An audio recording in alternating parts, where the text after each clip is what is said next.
Israel और फिलिस्तीन के युद्ध की खूनी तस्वीरें डराने लगी हैं। इजराइल का इंतकाम अब रुकने का नाम नहीं ले रहा। इजराइल हमास को खत्म करके ही दम लेने वाला है।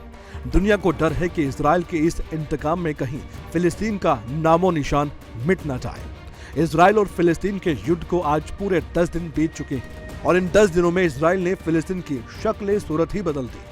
10 दिन पहले तक जिस गाजा में शांति हुआ करती थी, उसी गाजा में इजरायली मिसाइलों ने तबाही मचा दी।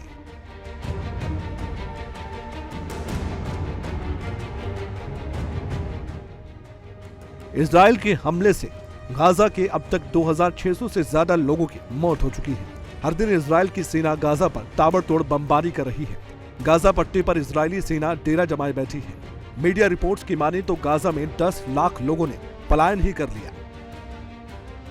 फिलिस्तीन शरणार्थियों के लिए संयुक्त राष्ट्र राहत और कार्य एजेंसी ने गाजा और वेस्ट बैंक पर अपनी स्थिति को लेकर नई रिपोर्ट जारी की है और ये बताया है कि गाजा में मरे हुए लोगों को रखने के लिए पर्याप्त बॉडी बैग भी नहीं है। और वहीं इजराइल और फिलिस्तीन के इस युद्ध में पूरी दुनिया की नजर इजराइल और फिलिस्तीन पर ही टिकी है। इस बीच अमेरिकी राष्ट्रपति जो बाइडेन ने इजराइल के प्रधानमंत्री बेंजामिन नेतन्याहू से फोन पर बातचीत की है। मीडिया रिपोर्ट्स के मुताबिक नेतन्याहू ने अमेरिकी राष्ट्रपति जो बाइडेन को एकजुटता दिखाने के लिए इजराइल दौरे पर आमंत्रित किया है। इस बीच खबर तो ये भी है कि बाइडेन ने हमास के पूरी तरह से खात्मे को जरूरी बताया। जो बाइडेन ने कहा कि हमास का पूरी तरह से खात्मा जरूरी है।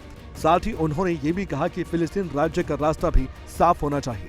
एक फिलिस्तीनी राज्य की भी जरूरत है। अमेरिकी राष्ट्रपति ने चेतावनी देते हुए ये बताया है कि गाजा पर कब्जा करना इजराइल के लिए एक गलती होगी, लेकिन वहां से हमास को बाहर निकाल फेंकना जरूरी है। इजराइल ने यह ठाना है कि हमास का नामो निशान मिटाना है।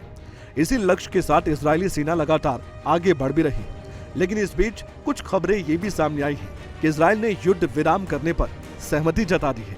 लेकिन जब खबर आग की तरह फैली तो इजराइल के पीएम नेतन्याहू ने ऐलान कर दिया कि दक्षिण गाजा में कोई सीजफायर नहीं होगा। इसी को लेकर एक सोशल मीडिया पोस्ट भी डाली गई, जिसमें साफ तौर पर लिखा गया था कि कोई सीजफायर नहीं किया जाएगा। इजराइल किसी भी कीमत पर हमास को बख्शने की मूड में नहीं है। इजराइल नहीं चाहता कि हमास को छोड़कर वो फिर से इजरायली नागरिकों की जान के साथ खिलवाड़ करे। इजराइल ये कतई नहीं चाहता कि हमास फिर से उसके लोगों पर हमला करे और यही कारण है कि हमास के खात्मे के लिए इजरायली सेना के हथियारों का मुंह गाजा की ओर तना हुआ है। लगातार गाजा पर बमबारी हो रही है। न्यूज़ डेस्क, खबरें बिटा।